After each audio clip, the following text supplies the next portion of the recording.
चक्षुरुन्मीलितं येन तस्मै श्रीगुरवे नमः।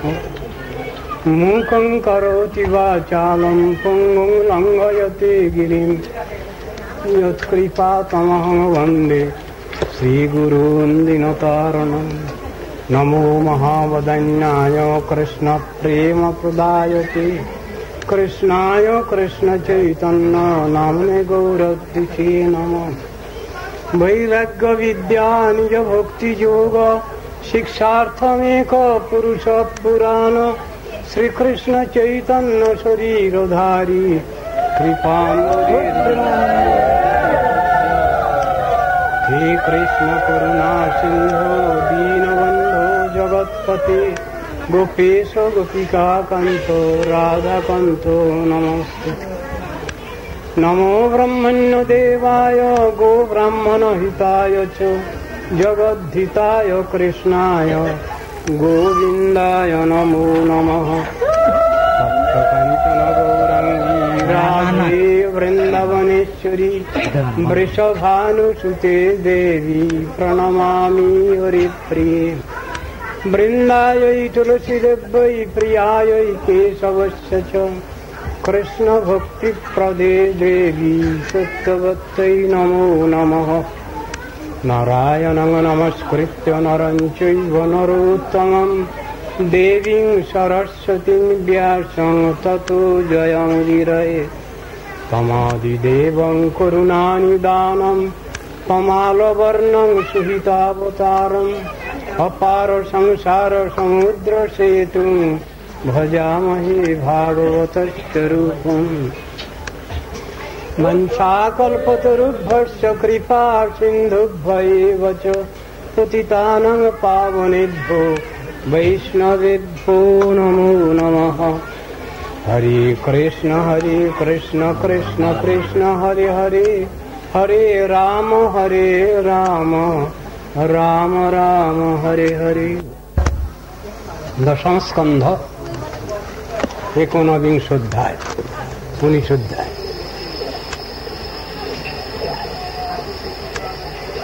सर्वप्रथमे भागवत कथा सनातन धर्म कथा आत्मधर्म कथा आलोचना करते गेले प्रथमे भागवतेर महिमा महात्म्य কিছু আলোচনা করার প্রয়োজন হয়। এটাকে শিষ্টাচার বলে। শ্রীমদ্ ভাগবত কি? শ্রীমদ্ ভাগবত কেন এই জগতে আবির্ভূত হয়েছেন? শ্রীমদ্ ভাগবত আলোচনা করলে আমাদের কি কল্যাণ হয়? ঠিক এসব কথাগুলো প্রসঙ্গক্রমে আলোচনা করা দরকার।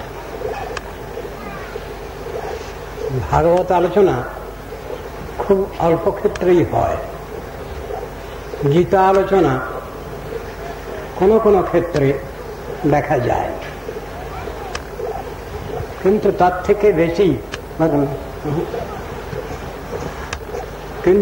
থেকে বেশি আলোচনা হয় অন্যান্য কিছু রাজসিক তামসিক শাস্ত্র।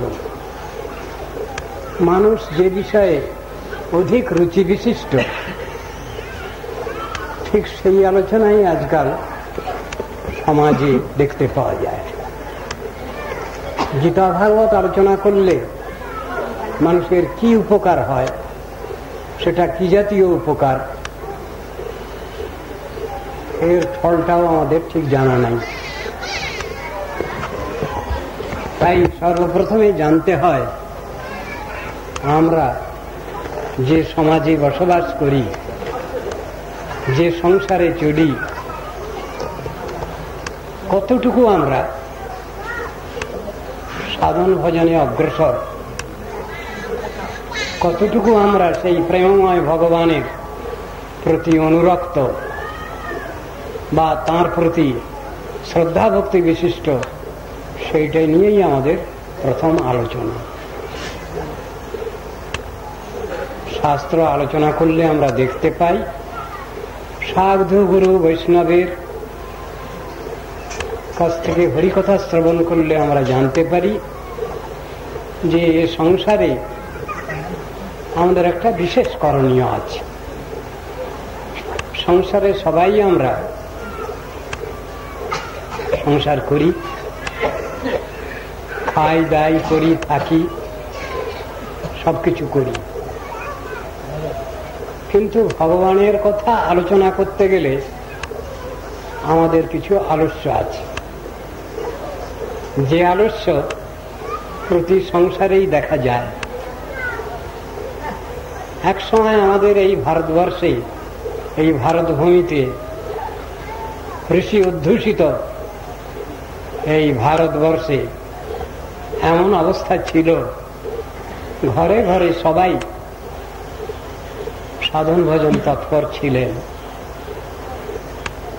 আমাদেরই পিতৃপিতামহগণ, আমাদেরই উপরওয়ালা মুনি ঋষিগণ যেভাবে আমাদের সংসারে থাকতে হবে, সংসারে থেকে মূল নীতি, মূল আদর্শ নিয়ে চলতে হবে, এটা তারা শিক্ষা দিয়ে গেছেন। সে সবগুলি শাস্ত্রে লিপিবদ্ধ আছে। এই সংসারে সমাজ জীবন যাপন করতে গেলে মানুষ কিভাবে চলবে, ওঠা বসা করবে, তাদের ভাবের বিনিময় করবে কিভাবে, তাদের চলন বলন, আচার আচরণ সব কিছুই শাস্ত্রে লিপিবদ্ধ আছে। সংক্ষেপত বলা যায়, শাস্ত্রে ঋষিগণ বলছেন তোমরা সবাই মিলেমিশে চলো, ঝগড়া বিবাদ করো না,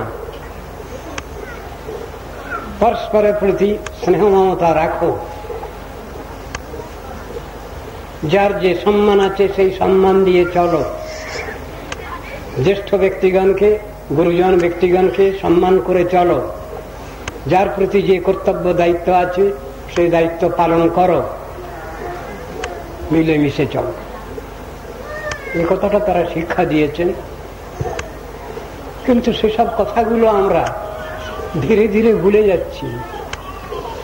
সেই মুনি ঋষিগণের কথা, সেই ভগবানের উপদেশ, শাস্ত্র কথা সব ভুলে যাচ্ছি। আর একদিকে কি ব্যাপার হয়েছে, রাজনীতি বলে এক জিনিস আমাদের দেশে হাজির হয়েছে। রাজনীতি কারা করবেন? রাজার জাতি, যারা প্রজাগণকে রক্ষার জন্য তাদের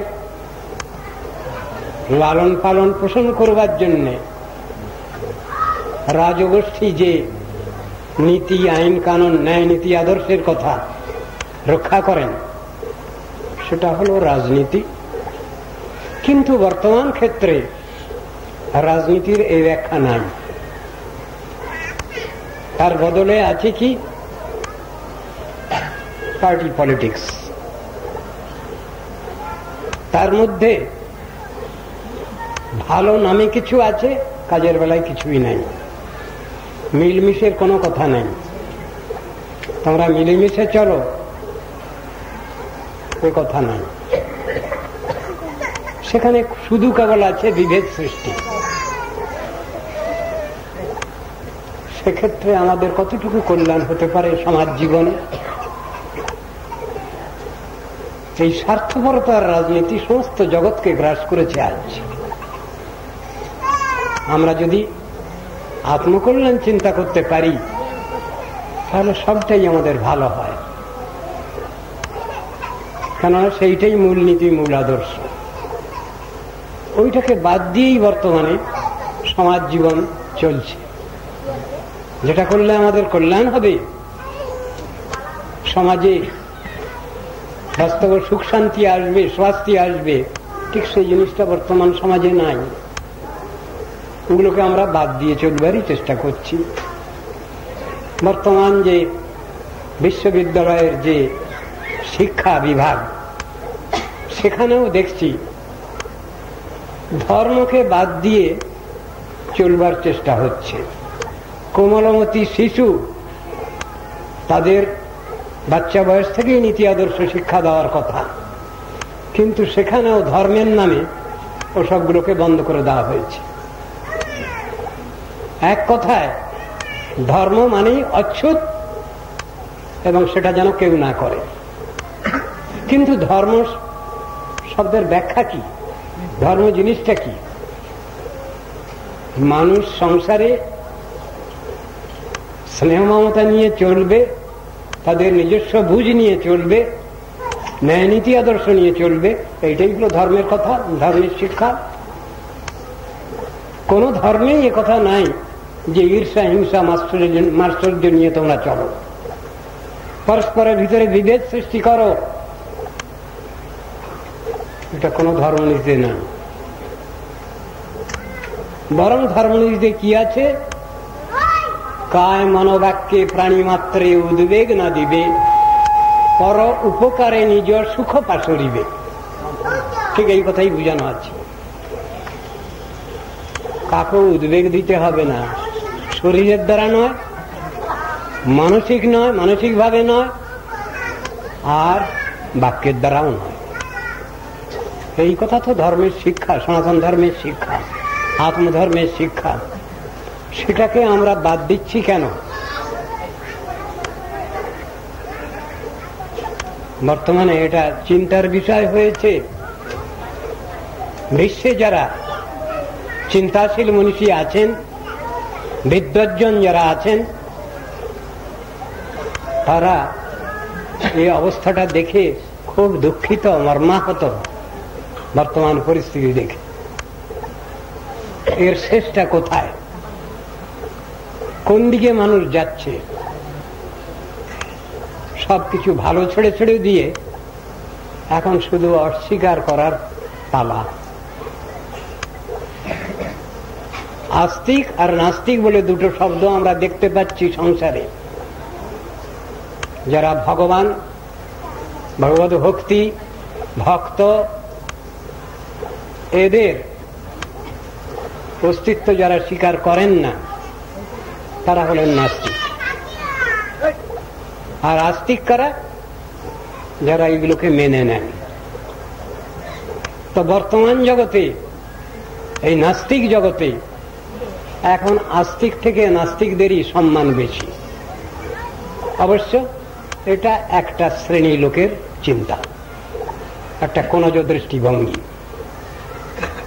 যদি খুব ভালোভাবে যদি আমরা চিন্তা করি জিনিসটা,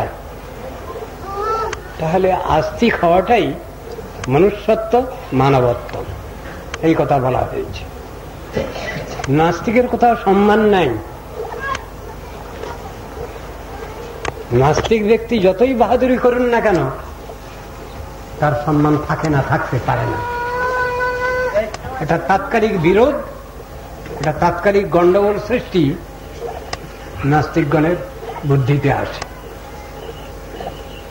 আস্তিক্য দর্শন নিয়ে সনাতন শাস্ত্র রচিত হয়েছে।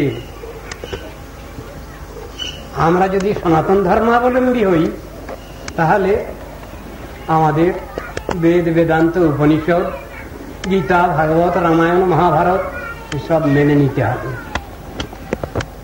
তাহলে আমরা ঠিক ঠিক মানুষ বা মানব বলে পরিচয় দিতে পারব। এসব শিক্ষাগুলো আমাদের সব দূরে সরে যাচ্ছে, খুবই দুঃখের কথা। যে কথা বললে পরে, যেটা বাস্তব জীবনে আচরণ করলে পরে আমাদের মনুষ্যত্ব প্রমাণিত হয়, আমরা মানব বলে নিজেদের পরিচয় দিতে পারি, আমাদের সেই ভাবধারাটা রক্ষা করা উচিত। এটা বুদ্ধিমত্তা।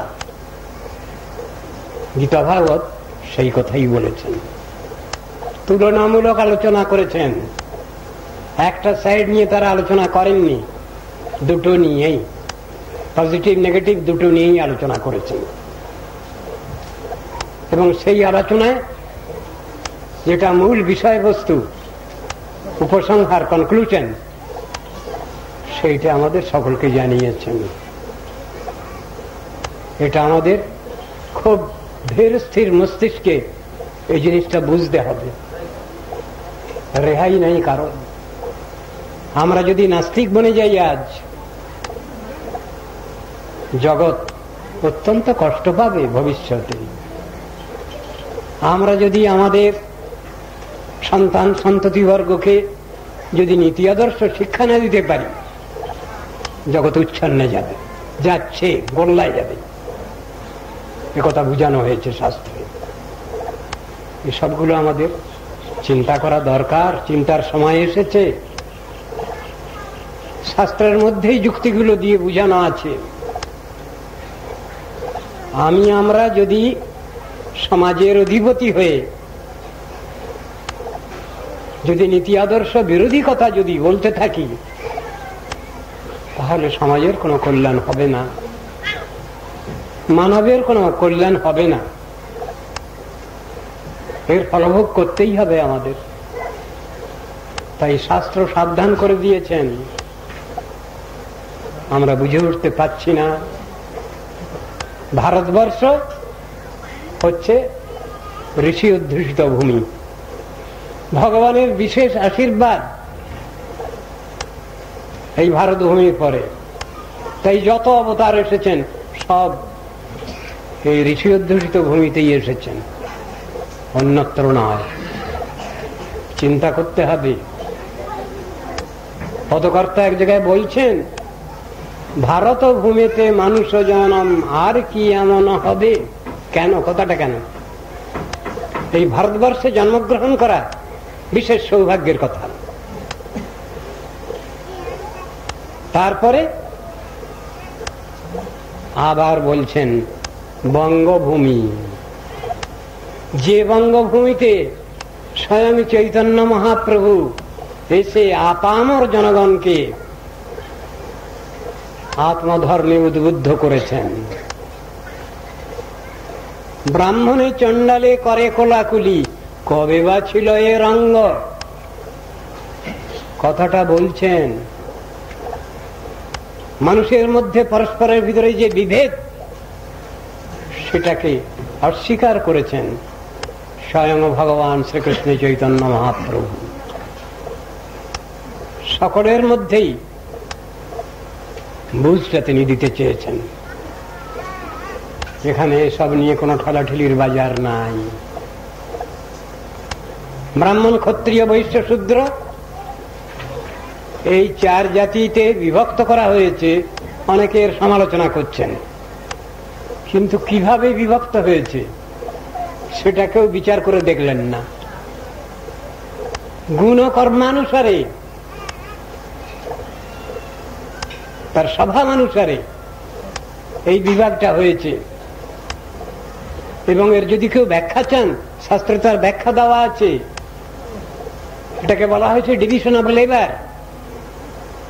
এর ভিতরে মুনি ঋষিগণের কোন আলটেরিয়ার মোটিভ কিছু ছিল না, অসৎ উদ্দেশ্য কিছু ছিল না।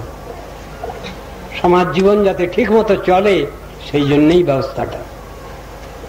এতে পরস্পরের ভিতরে ভ্রাতৃত্ব সূত্রে চলার কোনো অসুবিধা নাই। ঋষিগণ কি বলছেন? গুণকর্ম বিভাগস চাতুর্বর্ণং মায়া সৃষ্টং গুণকর্ম বিভাগস। আমি এই চার বর্ণ সৃষ্টি করেছি গুণকর্ম বিভাগ অনুসারে। এটা ভুললে চলবে না, কিন্তু এইটাই আজ বিচারে আসছে না। ঠেলাঠেলি কোথায়? সবই যদি সেই ভগবানেরই সন্তান, তাহলে কেন বিভেদ সৃষ্টি হবে সমাজে? ঋষিগণ তো এই শিক্ষা দেননি। শাস্ত্র বলছেন সর্বে ব্রহ্মজা ব্রাহ্মণা ভবন্তি। কথাটা কি? ভগবানের সন্তান যদি সবাই, তো সবাই তো একই অধিকার প্রাপ্ত। যখন কাকু জিজ্ঞাসা করা যায় তোমার গোত্র কি, তখন গোত্র বলতে গিয়ে একজন ঋষির নাম বলতে হয়, অমুক ঋষি তমুক ঋষি সব বলা হয়। তো তারা তো সব ব্রাহ্মণ ছিলেন, ঋষিগণ সব ব্রাহ্মণ ছিলেন। তা আমার পূর্বপুরুষ যদি ব্রাহ্মণ ছিলেন, ঋষি ছিলেন, তাহলে আমি শূদ্র কি করে হলাম? আমার দুর্জাতিত্ব কোথা থেকে এলো, এসব বিষয়ে বিচার সনাতন ধর্মে রয়েছে। চৈতন্য মহাপ্রভু সেই কথাটা চোখে আঙুল দিয়ে সমাজকে বুঝাবার জন্য এসেছিলেন। তাই কথাটা আছে, ব্রাহ্মণে চণ্ডালে করে কোলাকুলি, কবে বা ছিল এ রঙ্গ। তার অবদান সমাজের প্রতি মানুষ চিন্তা করে না, বোঝে না। তুমি কি বুঝাতে গেলেন, কি বলতে এসেছেন, তিনি কি বুঝাতে গেছেন? এই সংসারে তো ঠেলাঠেলি এইসব নিয়েই, পরস্পর পরস্পরকে সহ্য করতে পারছে না, ভাই ভাই ঠাই ঠাই, এই কথা বর্তমানে চলছে, চালু আছে। কিন্তু সকলে মিলেমিশে চলবো আমরা, এই কথা তো কোথাও শুনতে পাই না। আর রাজনীতিতে কথাটা বলা হয় বটে, কিন্তু রাজনীতি এই জিনিস পালন করতে পারে না, কোনোদিন পারবে না। কোনোদিন সেখানে মত পার্থক্য থাকবেই, সেখানে পার্টিবাজি থাকবেই, থাকতে বাধ্য। মিলমিশটা কোথায় হবে তাহলে? শাস্ত্র বলে দিয়েছেন মিলমিশটা হবে কোথায়? মিলমিশটা হবে আত্মধর্মে। একই আত্মা প্রতিটি মনুষ্যের শরীরে আছে বিরাজিত। এই বিচারে আমরা সবাই সমান। সেই ভাব যদি আমাদের ভিতরে উদ্বুদ্ধ না হয়, তাহলে আমরা কি করে মিলেমিশে চলবো? ওটা তো মুখের কথা নয়, অন্তরের কথা হওয়া দরকার। অন্তরে একরকম, বাইরে একরকমের। একজন ভক্ত বৈষ্ণব, তাকে বিশ্লেষণ করা হয়েছে অন্তর বাহিরে সমব্যবহার। এই জিনিসটা যতদিন না হবে সমাজে, ততদিন পর্যন্ত বিভেদ ঘুচবে না সমাজে। ছোট বড়, অবহেলা অবজ্ঞার পাত্র, এই জিনিস ঘুচবে না সমাজে। সনাতন ধর্ম, আত্মধর্ম, গীতা ভাগবতের ধর্ম এই শিক্ষা দিয়েছেন, সবাই মিলেমিশে চলো। তোমরা সবাই সেই একই ভগবানের সন্তান। তার সাধন ভজন করা, আত্মতত্ত্ব উপলব্ধি করার অধিকার, যোগ্যতা, ক্ষমতা তোমাদের সকলেরই সমান আছে। এটা গীতা ভাগবতের কথা। এ কথা নিয়ে তো কেউ চলবার চেষ্টা করছি না আমরা, শুধু কেবল দলবাজি, পার্টিবাজি। সর্বনাশ হয়ে গেল দুনিয়াটা। এর হাত থেকে রক্ষা করবে কে? এই সমাজকে রক্ষা করে কে? শুধুই ঠেলাঠেলি আর গুতগুতি। আজ বিশ্বের যে অবস্থা খুবই খারাপ। মারামারি, কাটাকাটি, হানাহানি, বিবাদ বিসম্বাদ, যুদ্ধ বিগ্রহ, এই সবই সমস্ত মনুষ্য গোষ্ঠীকে পেয়ে বসেছে। কিন্তু যারা তিতবিরক্ত এসব ব্যাপারে, তারা কিন্তু এগুলো চান না মনে প্রাণে। তাহলে কে করায় এগুলো? রাজনীতি এগুলো করায়। ক্ষুদ্র স্বার্থপর যে রাজনীতি, সেই রাজনীতি এই সব গন্ডগোলের সৃষ্টি করে। আত্মধর্ম জানতে দেয় না, বুঝতে দেয় না। আমাদের পরস্পরের সঙ্গে যে সম্পর্ক আছে, মধুর সম্পর্ক, রিলেটিভিটি, এটা বুঝতে দেয় না। সবাই যে ভাই ভাই সম্পর্ক, একই বৃহত্তর সমাজের সবাই আমরা, এটা বুঝতে দিচ্ছে না সমাজকে। খুবই পরিতাপের বিষয়, দুঃখের কথা। কোথাও কোথাও আলোচনা কিছু হচ্ছে গীতা ভাগবতের কথা, কিন্তু অন্তরে প্রবেশ নাই। সে যেন আন্তরিক চিন্তাবিহীন ব্যাপার। কি হয় তাতে? তাতে কারোই কল্যাণ হতে পারে না। শাস্ত্র অনুশীলন করতে হবে, ভগবত কথা আলোচনা করতে হবে। ভগবত কথা মানে মূল নীতি আদর্শের কথা। ওটাকে বাদ দিয়ে আমরা চলতে চাচ্ছি। আমরা কত বুদ্ধিমান বলে মনে করি নিজেদের। যেটা আমাদের ভালো, যেটা নিয়ে আমাদের জীবন, সেটাকে বাদ দিয়ে আমরা চলবার চেষ্টা করছি। শাস্ত্র বলছেন এক জায়গায়, মানুষের সঙ্গে অন্যান্য মনুষ্যতর প্রাণীর তফাৎটা কোথায় আর মিলটা কোথায়? তো মিল বলতে গিয়ে বলছেন আহার নিদ্রা ভয় ইন্দ্রিয় তর্পণ, এগুলো মানুষেরও যেমন পশুরও তেমন। তাহলে আমরা যে দাবি করছি আমরা মানুষ, আমরা মানব, এই দাবি করাটা কি সঙ্গত হচ্ছে? শাস্ত্র বলছেন হচ্ছে না। কেন? আমরা মূল নীতিকেই ছেটে কেটে বাদ দিচ্ছি। যা করলে আমরা মিলেমিশে চলতে পারবো সেই প্রসিডিওর বাদ দিয়েই বসে আছি আমরা। কি করে অঙ্ক মিলবে? ফর্মুলা ধরে অঙ্ক করলে তবে না অঙ্কটা মিলবে, সেসবের তো কোনো বালাই নেই।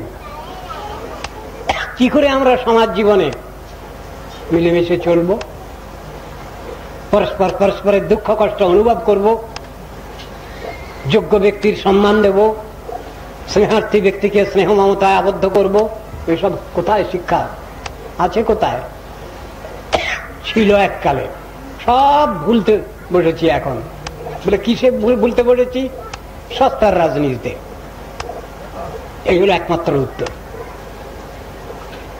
আমরা তো ঋষি অধ্যুষিত ভূমির লোক, কারো কোনো কথাই ভুলছি না আমরা। পাশ্চাত্যের যত নাস্তিকতা এই ভারতের উপর দিয়ে গেছে, কই সমাজ তো ভোলেনি আজও। কিন্তু বর্তমানে আমরা কেন ভুলতে চাচ্ছি? ঋষিনীতিটা কি খারাপ? যদি ঋষিনীতি খারাপ হয় তাহলে কোন নীতি নেব? যদি ঋষিনীতি খারাপ হয়, বর্তমান সমাজের স্লোগান কি হচ্ছে? মানবো না, মানবো না।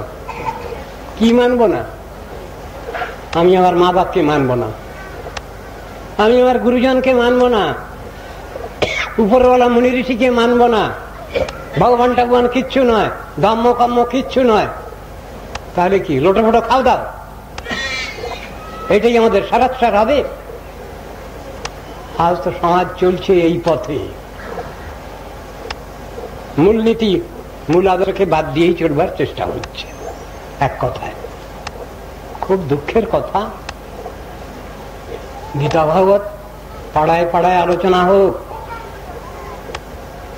দেশের কল্যাণ হবে। পরস্পরের দুঃখ কষ্ট অনুভব করার প্রয়োজন আছে, অভাব অভিযোগ অনুভব করার প্রয়োজন আছে। এসব জিনিস আজ সমাজ ভুলে যাচ্ছে। ধর্ম বলতে গেলে আমরা সব ভুল ধারণা করে বসে আছি। ধর্ম কাকে বলা হয়েছে? ধর্মের সংজ্ঞা কি, ডেফিনেশন কি? শাস্ত্র বলছেন ধর্ম মানে নীতি আদর্শের মূল্যায়ন। কাকে বলে ধর্ম? যেটা আত্মকল্যাণকর, যেটা করলে সবাই সুখে শান্তিতে থাকতে পারেন, সেই বিধি ব্যবস্থাটাই হলো ধর্ম। ধর্ম মানে কোনো বিশেষ কাল্ট নয়, ক্রিড নয়। এই ব্যাখ্যাই শাস্ত্রের রয়েছে। আমরা সবই এখন উল্টো বুঝছি, মূল বস্তুকেই বাদ দিতে চাচ্ছি। তাহলে তো ধার্মিক হওয়া গেল না, নীতি আদর্শপূর্ণ জীবন যাপন করা গেল না। শাস্ত্র তাই বলছেন, মানুষের যা কমন ফ্যাক্টর আর জন্তু জানোয়ারেরও যদি সেই একই কমন ফ্যাক্টর হয়, তাহলে মনুষ্যত্ব কোথায়, মানবের মানবত্ব কোথায়? সেই কথা বুঝাচ্ছেন। ধর্ম হিতেষাম অধিক বিশেষ। অন্য পশু জন্তু জানোয়ারের থেকে মানুষের বৈশিষ্ট্য হচ্ছে ধর্মনীতি। যাজন পালন তারা করতে পারেন, বুঝতে পারেন তারা। এটা পশু জন্তু জানোয়ারের বেলায় হয় না, সেই কথা বুঝাচ্ছেন। ধর্ম হিতেষাম অধিক বিশেষ ধর্মেণ হীনা পশু সমানা। মূলনীতি মূল আদর্শ যখন বাদ দিয়ে বসি আমরা, তখন আমরাও যা আর পশুও তাই। আলোচনার ক্ষেত্রে এগুলো খুব সুন্দরভাবে বোঝানো হয়েছে। অ্যানিম্যালিটি আর রেশনালিটি দুটো কথা। শিক্ষিত সমাজে এই দুটো নিয়ে আলোচনা আছে। অ্যানিম্যালিটি মানে পশু জন্তু জানোয়ারের স্বভাব, মিলেমিশে চলতে পারে না। কিন্তু রেশনালিটি মানে নীতি আদর্শ বোধ, এটা মানুষ করতে পারে, সেই জন্য তাদের বাহাদুরি। এ কথাটা বোঝানো হয়েছে। সমাজে প্রশ্ন করা হয়েছে, শাস্ত্রে বলা আছে আমরা বাঁচার জন্য খাবো না খাওয়ার জন্য বাঁচবো? বলুন আপনারা, এই প্রশ্নের উত্তর দেওয়া আছে। আমরা খাওয়ার জন্য বাঁচবো না, বাঁচার জন্য খাবো। কেন? মানুষ বাঁচার জন্যই খায়, নীতি আদর্শের মূল্যায়ন করেই সে বেঁচে থাকতে চায়। ঠিক এই তো উত্তর আছে সমাজে। আমরা ধর্মকে অবজ্ঞা করছি কেন? বাচ্চা শিশুগুলোকে আগে যেসব শিক্ষাগুলো দেওয়া হয়েছে এখন সেগুলো ঠিক বাজারে নাই। এখন আমরা পড়েছিলাম, খুবই বাচ্চা বয়সে পড়েছি, আপনারাও অনেকে পড়েছেন। সকালে উঠিয়ে আমি মনে মনে বলি, সারাদিন আমি যেন ভালো হয়ে চলি, আদেশ করেন যাহা মোর গুরুজনে, আমি যেন সেই কাজ করি ভালো মনে।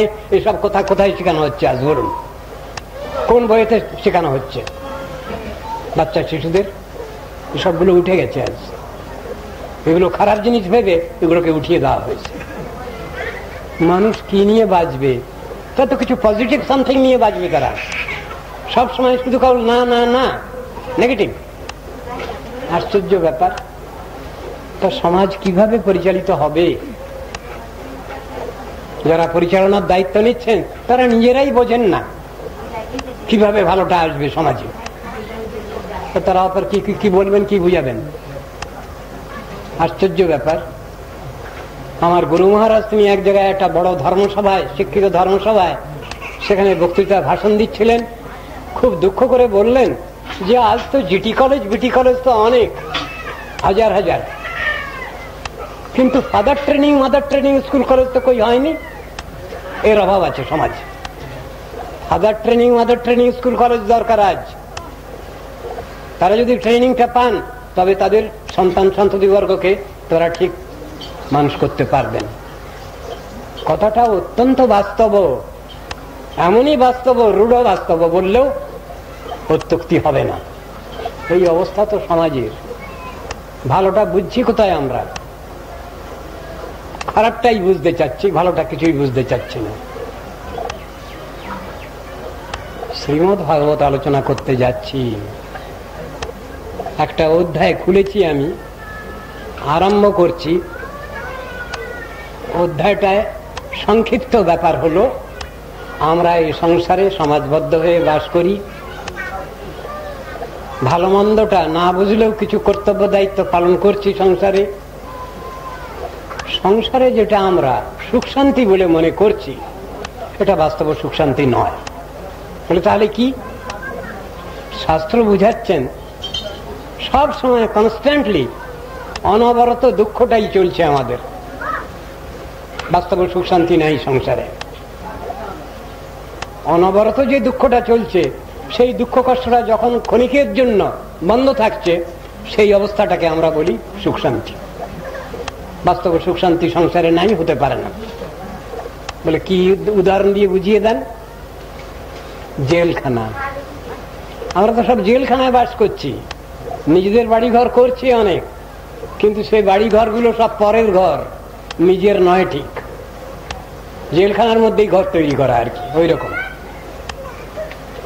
আর সেখানে আমরা যে সুখ শান্তি চাইছি সেটা হবে কি করে, পাবো কি করে? জেলখানায় বাস করা লোক আর সুখ শান্তি কি পাবে? ফার্স্ট গ্রেড সেকেন্ড গ্রেডের এতে একটু খাওয়া পড়াটা ভালো হবে, একটু খবরের কাগজ টাগজ পড়তে দেবে, এরকম কিছু, তার বেশি আর কি। কিন্তু গ্রেডটা কি এখানে? জিনিসটা, জায়গাটা তো জেলখানা,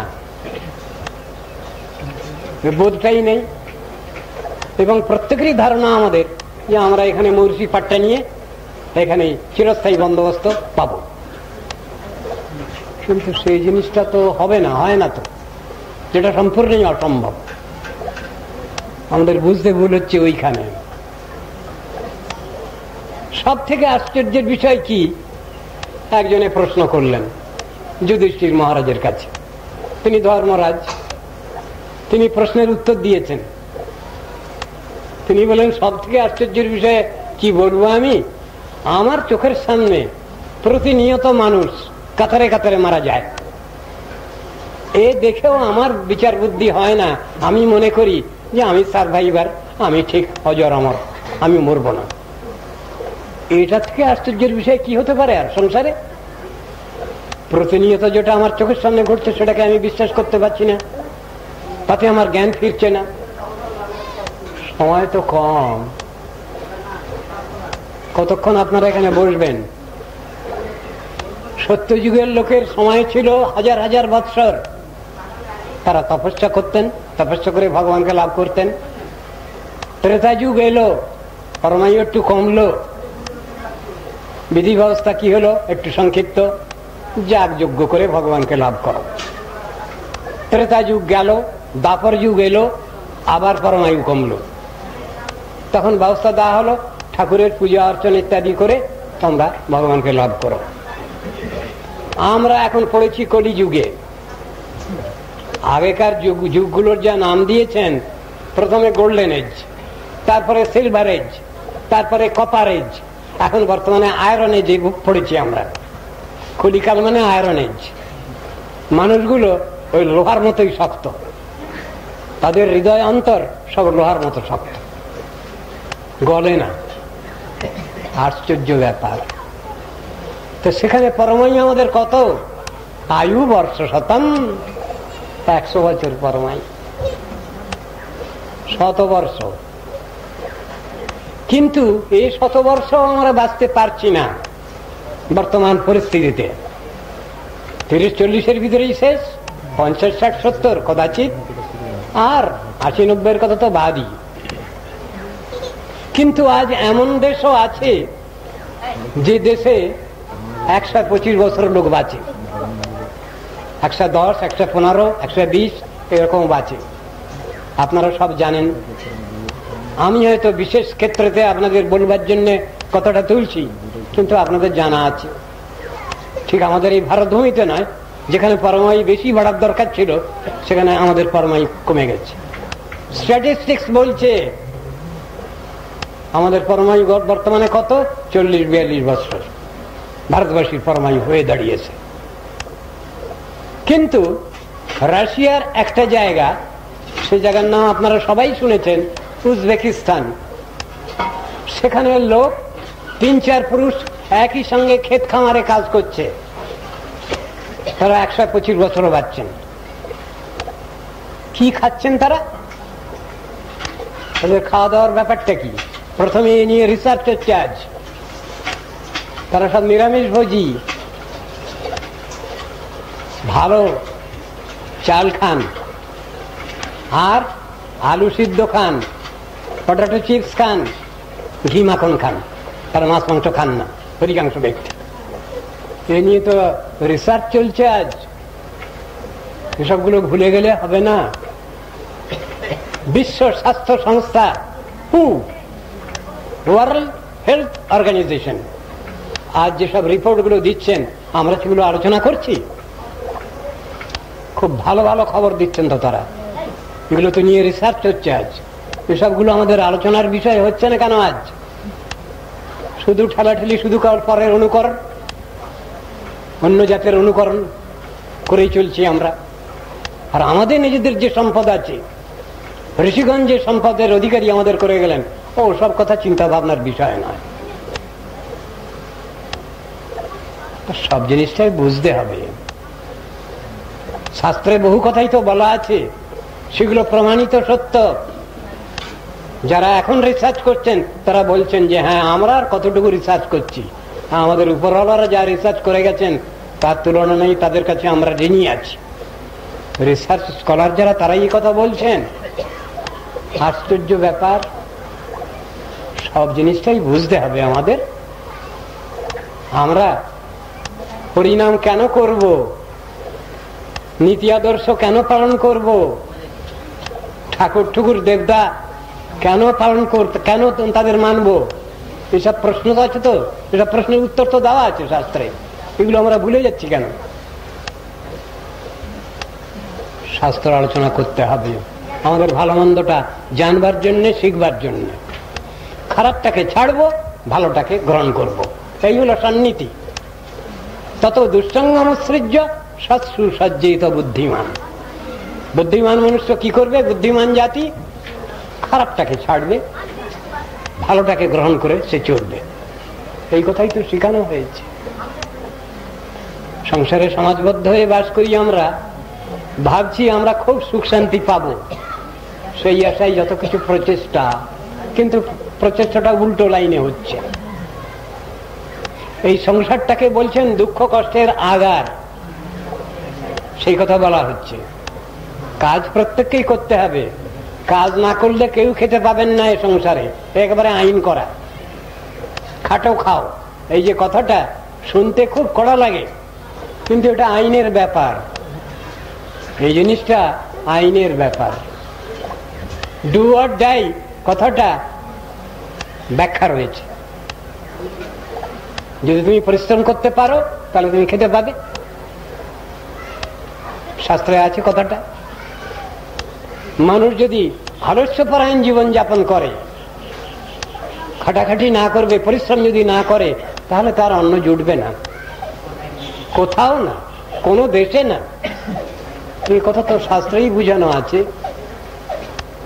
ক্ষুদ্র কুটির শিল্পের কথা ভাগবতের মধ্যে বুঝানো আছে, উপনিষদের মধ্যে বুঝানো আছে ক্ষুদ্র কুটির শিল্পের কথা, এর উপযোগিতাও বুঝানো আছে। ভুলে যাচ্ছি কেন আমরা? সব জিনিসের মধ্যে বিচারের কথা আছে। ধীর স্থির মস্তিষ্কে যদি আমরা আলোচনা করি তাহলে দেখতে পাবো গীতা ভাগবত কি শিক্ষা দিয়েছেন আমাদের। কারো প্রতি ঝগড়া বিবাদ বিষণবাদ করবার জন্য কোনো কথা শিখাননি গীতা ভাগবত। গীতা ভাগবত শিখিয়েছেন সকলে মিলেমিশে চলো, যা পাবে সেইটা নিয়ে চলো, পরস্পর ভাগযোগ করে খাও। রাজনীতির মধ্যে কথাটা এসেছে কি ইকুয়াল ডিস্ট্রিবিউশন, কিন্তু কো এক্সিস্টেন্সের ব্যাখ্যা করি। আমরা যে সহাবস্থান নীতি নেব, পরস্পরে মিলেমিশে চলবো, সেটা কই হচ্ছে? সেটা আসছে কোথা থেকে? মুখে বলা হলো, কাজের বেলা হলো না। ঠিক সেই কথাগুলো শাস্ত্র আমাদের বুঝিয়েছেন।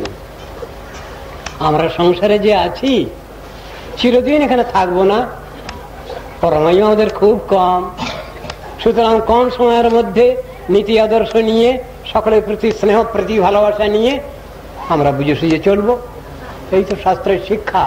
এটা ভুলছি কেন আমরা? অনন্ত পারম কিল শব্দ শাস্ত্রম, মশাই বলছেন শাস্ত্র আলোচনা করতে সময় কই, হরি তোমায় ডাকবো সময় কই বলে বসে আছি। সবটার বেলায় সময় আমাদের কম বেশি হয়, হচ্ছে, কিন্তু যখনই বলা যায় একটু নাম কীর্তন করুন, একটু হরি নাম করুন, একটু ভগবত কথা আলোচনা করুন, তখনই কথাটা আসবে কি হরি তোমায় ডাকবো সময় কই।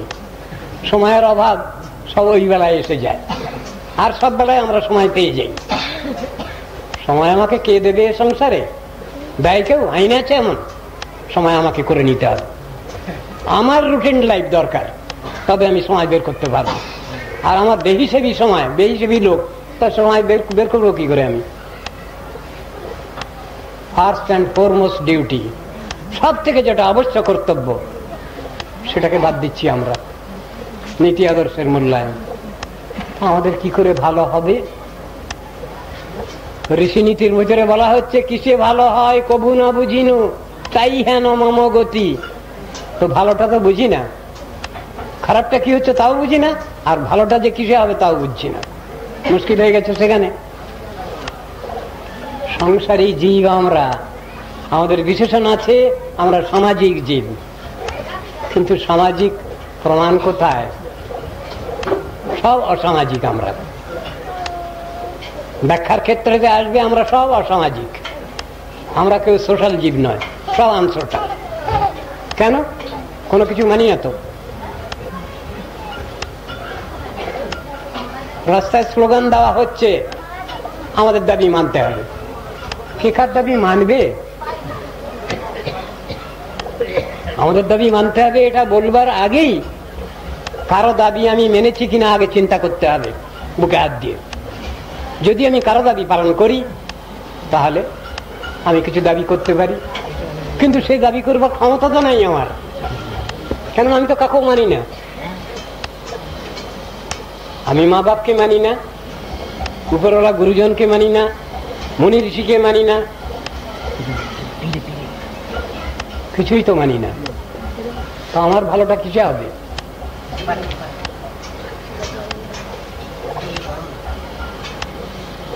ভগবান শ্রীকৃষ্ণ দ্বাপর যুগে শেষে এসেছেন।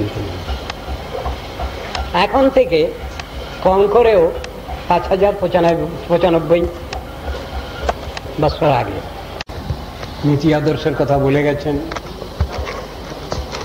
ক্রমশ ক্রমশ হায়ার গ্রেড সমস্ত বিভিন্ন কথাগুলো আলোচনা করেছেন। অর্জুন বুঝতে পারছেন না, যিনি ভগবানের সখা তিনি বুঝতে পারছেন না, এ কথা হয় কখনো? তিনি সবই বোঝেন, কিন্তু যখনই অর্জুন বলে ফেলবেন ঠাকুর আমি বুঝে গেছি, তখনই উপদেশ বন্ধ হয়ে যাবে। যেহেতু সেই শিক্ষা, যেহেতু সেই উপদেশ বন্ধ না হয়, সেই জন্য কৌশল করে অর্জুন বলছেন ঠাকুর আমি বুঝতে পারি নাই, তুমি কি বলছো আমার মাথায় ঢুকছে না, তুমি একটু আরো সহজ সরল করে বলো, এই কথা বলে যাচ্ছেন। কিন্তু অর্জুনকে বুঝানোর কোনো দরকার ছিল না, অর্জুন অবুঝ ব্যক্তি নন। তাই শেষকালে কৃষ্ণ বললেন তুমি কিছুই বুঝতে পারলে না, আমার পরিশ্রমী নিরর্থক হলো, ব্যর্থ হলো। শোনো আমার শেষ কথা, সর্বধর্মান পরিত্যজ্য মাম একং শরণং ব্রজ অহং ত্বাং সর্বপাপেভ্যো মোক্ষয়িষ্যামি মা শুচ। আমি এতক্ষণ যেসব কথা তোমায় বলেছি, লৌকিক ব্যবহারিক জগতের যেসব কর্তব্য দায়িত্বের কথা বলেছি, তারপরে পরমার্থের কথাও বলেছি, উন্নততম কথাও তোমাকে বলেছি, উপদেশ করেছি, তোমার মাথায় কিছুই ঢুকলো না। ঠিক আছে, আমার শেষ কথা শোনো, এইটা মানলেই তোমার হবে। কি বললেন? মাম একং শরণং ব্রজ, একমাত্র আমারই শরণ গ্রহণ করো। যদি তুমি বহুর শরণ গ্রহণ করতে চাও তাহলে মুশকিলে পড়বে, একমাত্র আমারই শরণ গ্রহণ করো। এ কথা বলার তাৎপর্য কি? একমাত্র মাম একং, তাৎপর্য হয়েছে বহু জায়গায় যদি তুমি সাবমিশন দিতে যাও হবে না, ওটা বাজে হয়ে যাবে, মিথ্যা হয়ে যাবে। সংসারে একজন কর্তা ব্যক্তি থাকেন, একজন কর্ত্রী থাকেন, তাকে আশ্রয় করে আরো 8-10 জন 20 জন তারা সংসারে থাকেন। সকলে মিলেই যদি মডলি করে, যদি সংসারে এই আমার কথা শোনো, এই তুমি আমার কথা শোনো, সে সংসার চলবে? সে সংসার দুদিনে উচ্ছন্ন যাবে। মালিকে নিয়ে কথা শুনে যদি চলে সংসার, ঠিকই চলবে। তেমনি সুপ্রিম অথরিটি, সুপ্রিম গার্জিয়ান ভগবান, সর্বশক্তিমান ভগবান আর ভগবতী, তার সাধন ভজন যদি সবাই করে, ঠেলাঠেলি গুতগুতির কোনো বাজার নাই। আর এখন সবাই মিলে মালিক, তো কত মালিক? কম করেও 33 কোটি। 1, 2, 3, 4 করে গুনতে কোটি কত লাগে, আবার তা নাকি আবার 33 কোটি, মহা মুশকিল। এই 33 কোটি লোকের 33 কোটি মতবাদ নিয়ে যদি আমাকে চলতে হয় তাহলে তো প্রাণ যাবে হ্যাঁচ কাটানা। একটা কথা বাজারে আছে, পরের সোনা দিও না কানে, প্রাণ যাবে হ্যাঁচ কাটানা। পরের সোনা মানে এখানে সোনা দন্তস্বয়কার মধ্যনায়কার নয়, বানান সোনা তারবস্বয়কার দন্তনায়কার। পরের সোনা কথা নিয়ে যদি তুমি চলতে যাও তাহলে মুশকিলে পড়বে। কথার ব্যাখ্যা তো আছে, তা আমরা কি করব? বলমাতারা দাঁড়াই কথা বলেই বসে আছি, করব কি আমরা? সব জিনিসটা তো বুঝতে হবে, আমাদের সংক্ষিপ্ত ব্যবস্থা নিতে হবে। সে সংক্ষিপ্ত ব্যবস্থা নেওয়ার কথাই গীতা ভাগবত শাস্ত্র বলেছেন, সংক্ষিপ্ত ব্যবস্থা নেওয়া। বহুর পাল্লায় পড়ো না। ভগবানকে মানি না, কৃষ্ণের উপাসনা করি না, নারায়ণের উপাসনা করি না, করি কার? ওই এক দেবীর আবির্ভাব হয়েছে আজকাল, আপনারা জানেন সেই দেবী কি খান জানেন? তিনি গুড় ছোলা খান। আর সেই দেবীর আবির্ভাব হলো কোথা থেকে? সিনেমার পর্দায়। কোন শাস্ত্রে কোনো জায়গায় পাওয়া যায় না সেই দেবীর কোনো ইতিহাস, কিন্তু সেই দেবীর চুটিয়ে তার পূজা হচ্ছে। ছোলা গুড় খাওয়া দেবী, কোথা থেকে এলেন তিনি? যারা দেবতা আছেন তাদের তো শক্তি আছেন, প্রমাণিত সত্য, কিন্তু এ দেবী কোথা থেকে আবির্ভূত হলেন যিনি ছোলা গুড় খাচ্ছেন? শাস্ত্র তো কোনো জায়গায় পাই না। আজকাল সামাজিক ব্যক্তিগণ ঠিক এইরকম সমাজ জীবন যাপন করছেন, মূলকে ছেড়ে দিয়ে বাদ দিয়ে ওই ছিবড়ে নিয়ে টানাটানি। এই হয়েছে এখনকার সমাজ জীবন। কি বলা হবে?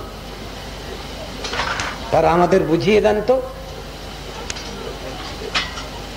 কৃষ্ণ কোথা থেকে এলেন, শ্রীরামচন্দ্র কোথা থেকে এলেন, অমুক কোথা থেকে এলেন, তমুক কোথা থেকে, তো ইতিহাস আছে, কিন্তু তারা কোথা থেকে ইতিহাস পেয়েছেন? কোন দেবীর কথা বলেছি নিশ্চয়ই আপনারা বুঝতে পেরেছেন, আর আমাকে ভেঙে বলতে হবে না। এই তো ধর্মজগৎ আজকাল। যারা ধর্মাচরণ করছেন তারা মনে করছেন আমরা খুব করছি, আসলে কি মূলকে বাদ দিয়ে, নারায়ণকে বাদ দিয়ে,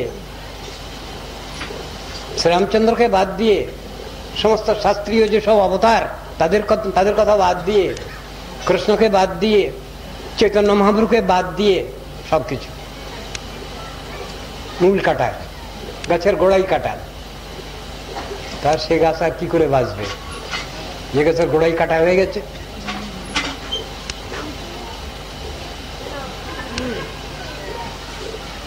একটা অধ্যায় আলোচনা করছি এখানে, শুনুন। কৃষ্ণ লীলাতে, কৃষ্ণের বাল্য লীলা এটা। গোচারণে যাচ্ছেন কৃষ্ণ, সঙ্গে বলদেব আছেন। বলদেব হচ্ছেন বড়দা, দাউজি, দাদাজি, আর কৃষ্ণকে বলা হয় দাউজিকে ভাইয়া, কৃষ্ণ কানাইয়া, দাউজিকে ভাইয়া। আর অনেক সখাগণকে নিয়ে কৃষ্ণ গোচারণে যাচ্ছেন বলদেব সহ। ছেলেপেলেদের নিয়ম বাড়ি থেকে সব খাবার দিয়ে দিয়েছে। কখন ফিরবে বাচ্চারা? যখন যেখানে খিদে দিতে পাবে সেখানে ভালো জল টল দেখে সেইখানে তারা খাওয়া দাওয়া করবে, করেও তারা। সেই রকম ধরনের পুলিন ভোজন হয়েছে। তারপরই ছেলেপেলেরা খেলাধুলা আরম্ভ করেছে। খেলাটা হচ্ছে দুই দলে, একটা দল কৃষ্ণের দল, আর একটা দল হলো বলদেবের দল। এই দুই দলে খেলা হচ্ছে। কথাবার্তা আগেই ঠিক হয়েছে, যে দল হেরে যাবে সেই দল কিন্তু অপর দলকে কাঁধে নিয়ে বেড়াতে হবে, এই হলো সাজা। সেইভাবে খেলাধুলা আরম্ভ হয়েছে। আর এদিকে যত গোবৎস গাভী যত সব গিয়েছিল সঙ্গে, তারা কিন্তু সব তাদের নিজেদের পথ দেখেছে। মালিকরা সব এদিকে খেলাধুলায় ব্যস্ত, বহু দূর চলে গেছে তারা। খেলা যখন শেষ হয়েছে তখন দেখছে তাদের গাভী গোবৎস কিছুই তাদের কাছে নাই, সব কোথায় চলে গেছে। খোঁজ খোঁজ খোঁজ। অন্য সময় হলে কৃষ্ণকে বলদেবকে জিজ্ঞাসা করেন সখারা। একদিন এমন অবস্থা হলো, সেদিন আর কৃষ্ণ বলদেবকেও জিজ্ঞাসা করা হয়নি, তারা নিজেরাই বাহাদুরি করে খুঁজতে গেছে। বহু দূরে চলে গেছে সেই গাভী গোবৎস। ভগবানের সব দৃষ্টিতে আছে।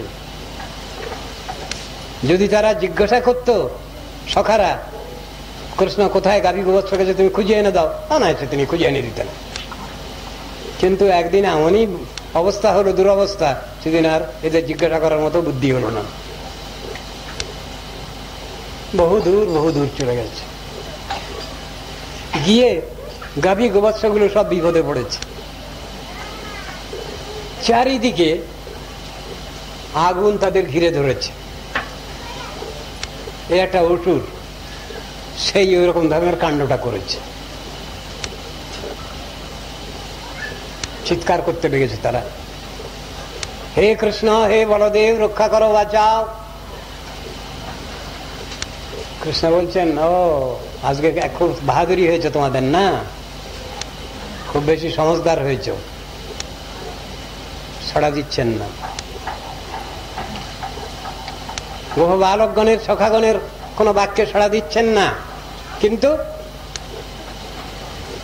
তার যে গাভীগুলো সেগুলো ঢুকে গেছে ওর ভিতরে, শ্যামলী, ধবলী, এইসব নাম, তাদের সেই নাম ধরে ধরে ডাকছেন। তাতে এরা বুঝতে পেরেছে যে কৃষ্ণ তো এসে গেছেন পাশে, কাছাকাছি। খুব কান্নাকাটি আরম্ভ করেছে। আগুন এমন ভাবে এগিয়ে আসছে ক্রমশ, এখনই পুড়িয়ে মারবে সব গাভী গোবৎস। শুধু কেবল গাভী গোবৎস না, সখারা যারা খুঁজতে গেছে তাদেরও ঘিরে ধরেছে, পলাবার আর কোনো পথ নাই। ঠিক সেই সময় কাঁদতে আরম্ভ করল সখাগণ,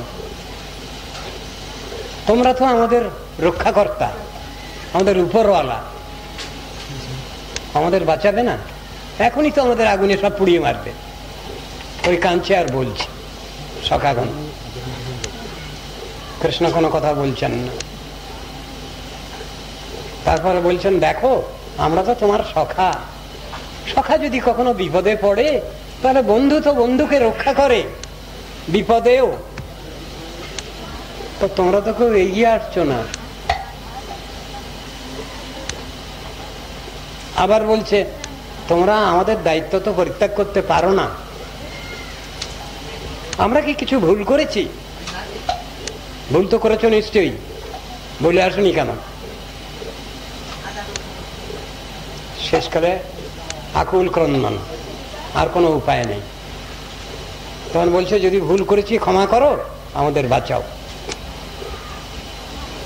এই কথা যখন বলেছেন তখন কৃষ্ণ এগিয়ে গেছেন, বললেন, সবাই চোখ বোঝো, আমি ব্যবস্থা নিচ্ছি। ক্ষণেকের মধ্যেই সব আগুন টাগুন সব খেয়ে ফেলেছে ভগবান। আগুন খাওয়া যায়? খাওয়া যায় না। অন্ন ডাল তরকারি খাই আমরা, জল খাই, অন্যান্য জিনিস খাই, কিন্তু আগুন খাওয়া যায় না।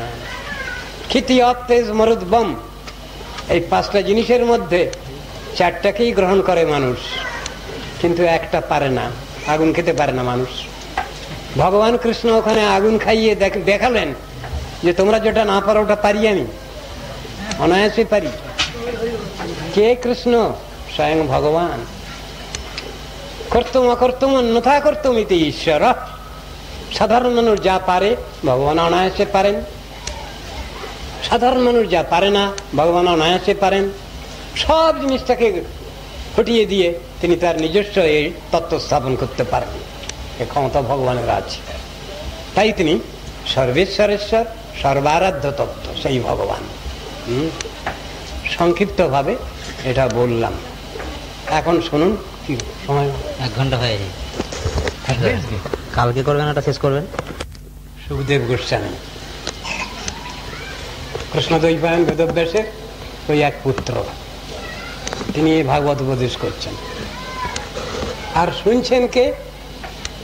প্রথম মুখে শুনেছিলেন পিতার কাছে, কৃষ্ণদ্বৈপায়ন বেদব্যাসের কাছে তার পুত্র সুখদেব শুনেছিলেন এই ভাগবত কথা। কোথায়? বদরিকাশ্রমে, বদ্রীনাথ। সেই বদরিকাশ্রমে, সেইখানে পিতা পুত্রকে এই ভাগবত কথা উপদেশ করেছিলেন। দ্বিতীয় ক্ষেত্র হয়েছে কোথায়? এই ভাগবতের সেকেন্ড সিটিং, দ্বিতীয় অধিবেশন, সেটা হলো গঙ্গা তীরে। কোথায় জায়গাটা? সুকরতল নামক জায়গা। জেলা হলো মুজফ্ফরনগর, মুজফ্ফরপুর নয়, মুজফ্ফরনগর, ইউপির অন্তর্গত স্থান।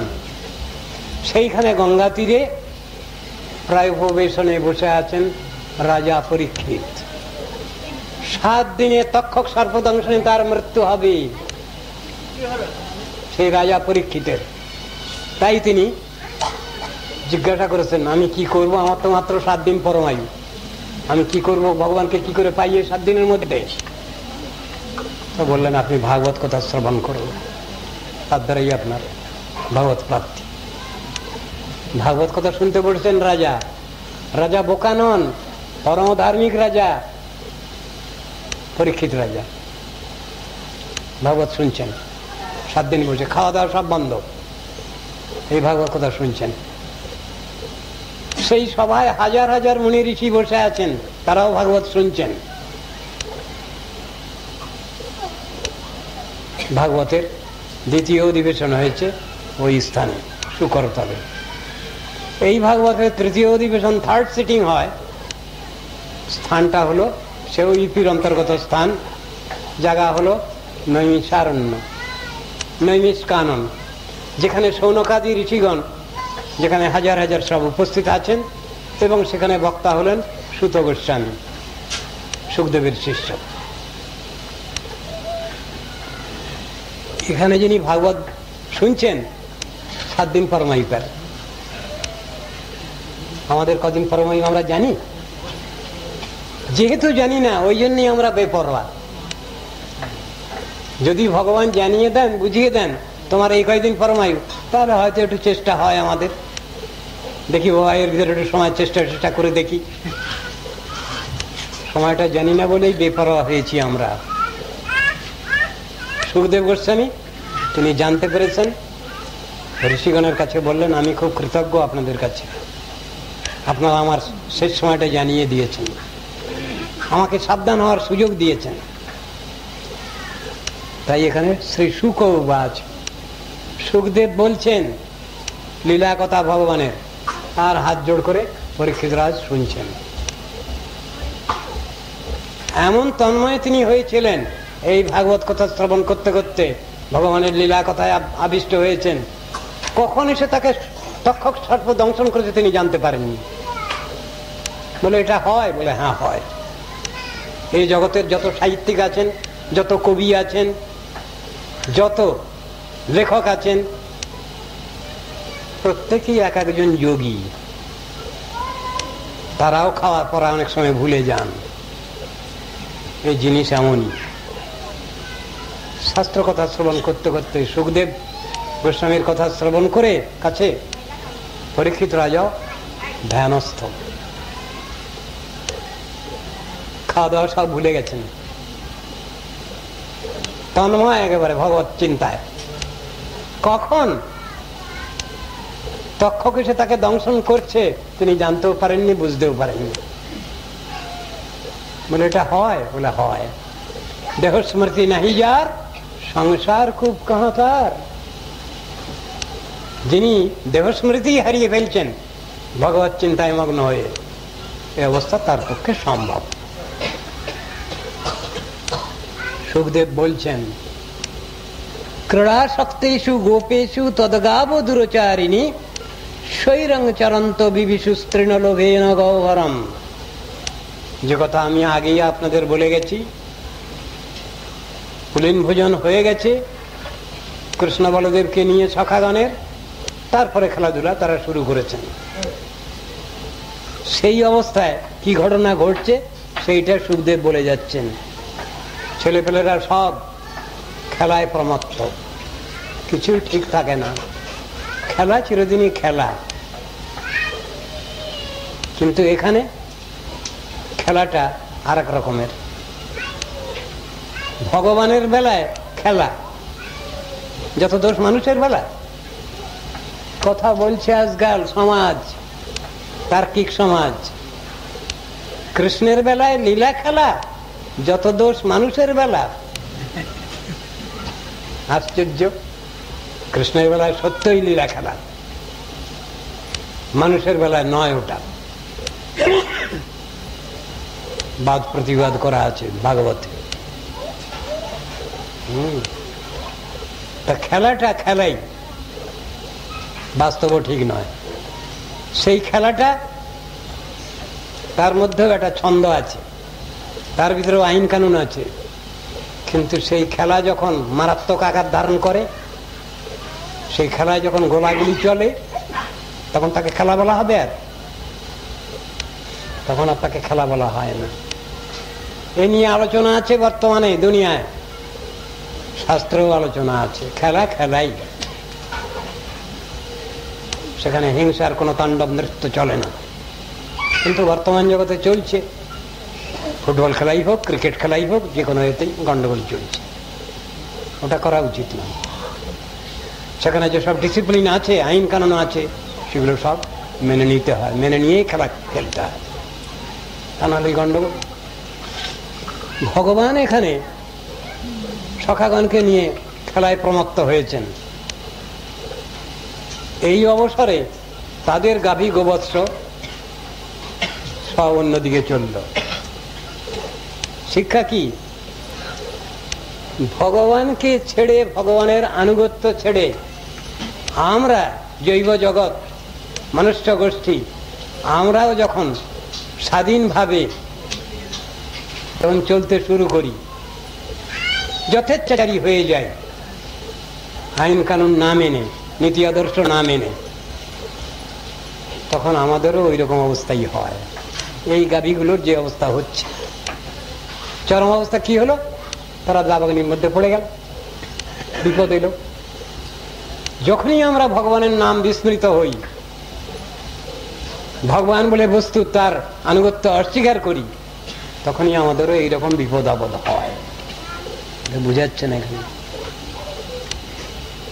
শৈরং চরন্ত বিভূষুস তৃণলোভেন গহ্বরম।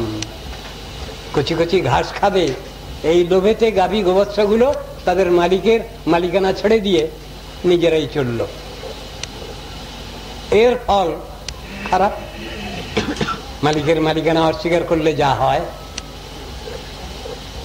ঠিক সেইভাবেই তারা চলে যাচ্ছে মালিকহীন অবস্থায়। গাড়ি একটা চলছে, যদি ড্রাইভার না থাকে, গাড়িটা কোথায় যাবে, কিভাবে যাবে? যদি তার ব্রেক কষা না থাকে, গাড়িটা কোনো জায়গায় গিয়ে অ্যাক্সিডেন্টে পড়বে। ট্রেনেও তো হয়। কিছুদিন আগে খবরের কাগজে বেরিয়েছিল, একটা ট্রেনের ড্রাইভার ওঠেনি, কিন্তু গাড়ির দেওয়া নেই, গাড়ি চলতে আরম্ভ করেছে। বহু দূর গিয়ে সেখানে তাকে কৌশল করে থামানো হলো, কিন্তু দারুণ অ্যাক্সিডেন্ট হয়ে যেত, হয়নি।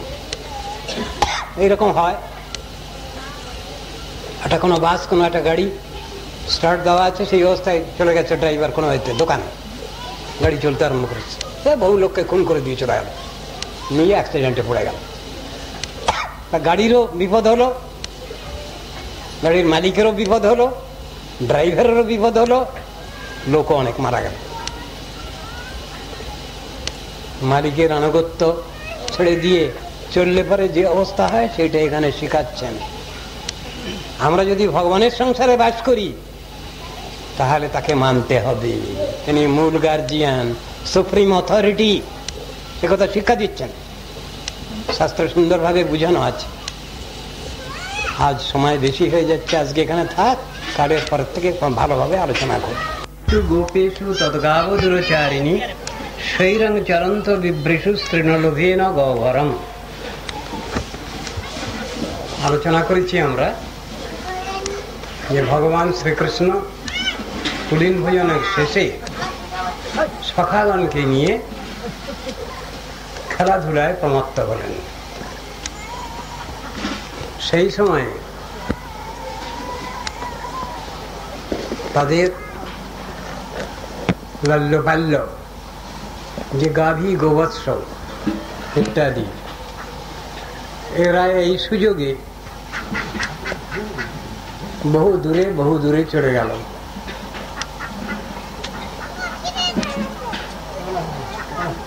শৈরং চরন্ত, তারা মালিকের মালিকানা অস্বীকার করে, কৃষ্ণ বলদেবের আনুগত্য পরিত্যাগ করে এবং অন্যান্য সখাগণের আনুগত্য পরিত্যাগ করে স্বেচ্ছাচারী হয়ে চড়তে চড়তে বহু দূরে চলে গেল। কেন? তৃণলোভে ন, কুচি কুচি ঘাস খাবে, এই লোভে তারা মালিকের আনুগত্য পরিত্যাগ করছে।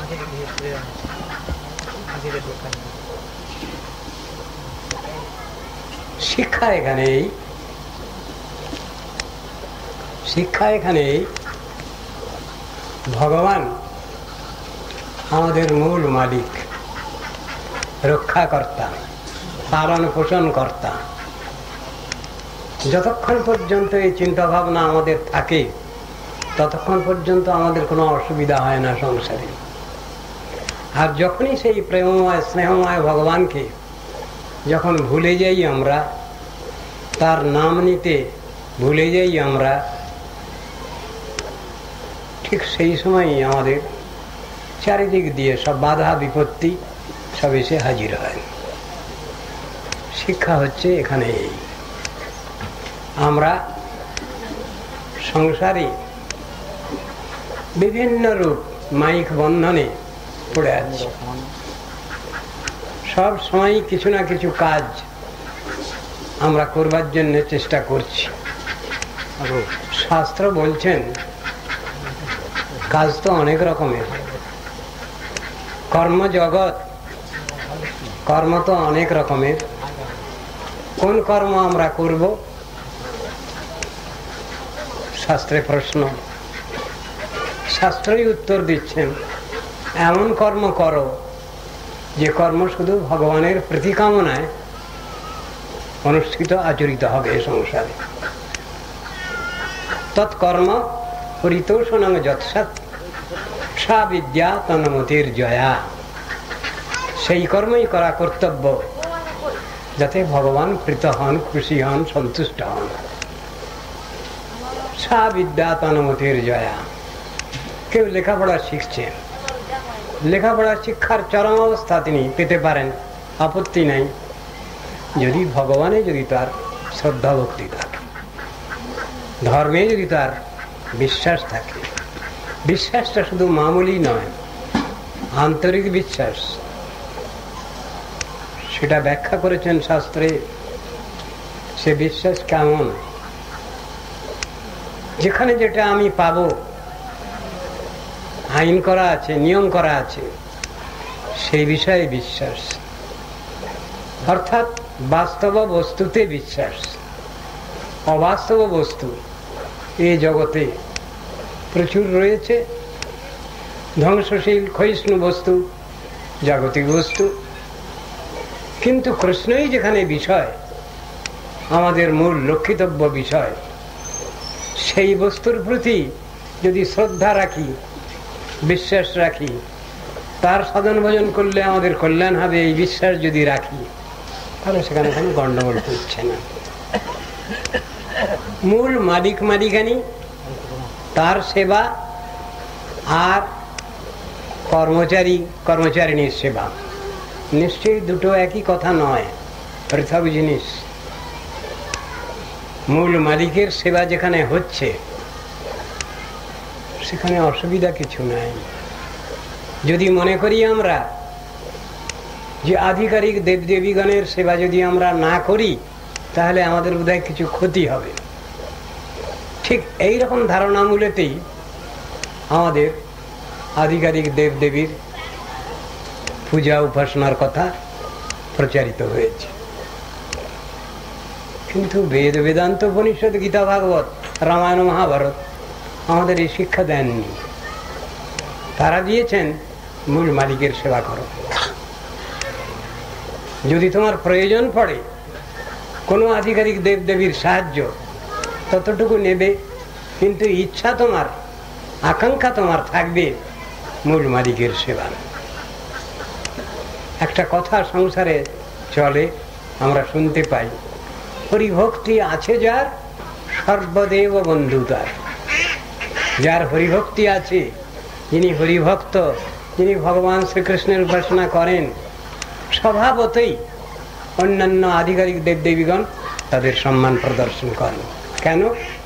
ইনি বা এরা আমার উপরওয়ালার খাস কামরার লোক। চিন্তাটা এই। তা আমরা কেন বৃথা দুশ্চিন্তা করি? যদি কোনো দেবদেবীকে যদি আমরা পুজো না করি তাহলে আমাদের কিছু খতরা হবে, ক্ষতি হবে, এ কথা চিন্তা করছি কেন? লক্ষিন্দর বেহুলার সংবাদে আমরা পাচ্ছি সেখানে সর্প এসে তাকে দংশন করবেই। কেন? যদি তারা উপরওয়ালা গার্জিয়ানের যদি শরণাপন্ন হতেন, সব ব্যবস্থাই মিটে যেত, সব ব্যবস্থাই হয়ে যেত, কিন্তু তা হয়নি। এবং সেখানে যা ইতিহাস আমরা পাই, সেই ইতিহাসে দেখা যায় মূল মালিকের আনুগত্যের অভাব, মূল মালিকের আনুগত্য করা হয়নি। ঘটনাটা ঘটেছে সেখানে তাই। তাদের যেটুকু কেরামতি বাহাদুরি আধিকারিক দেবদেবীগণের, সেটাই সেখানে তারা প্রয়োগ করেছেন। যদি সেই আধিকারিক দেবদেবী তারা যদি বোঝেন যে ইনি আমার উপরওয়ালার খাস কামরার লোক, তখন তারা সাবধান হয়ে যান।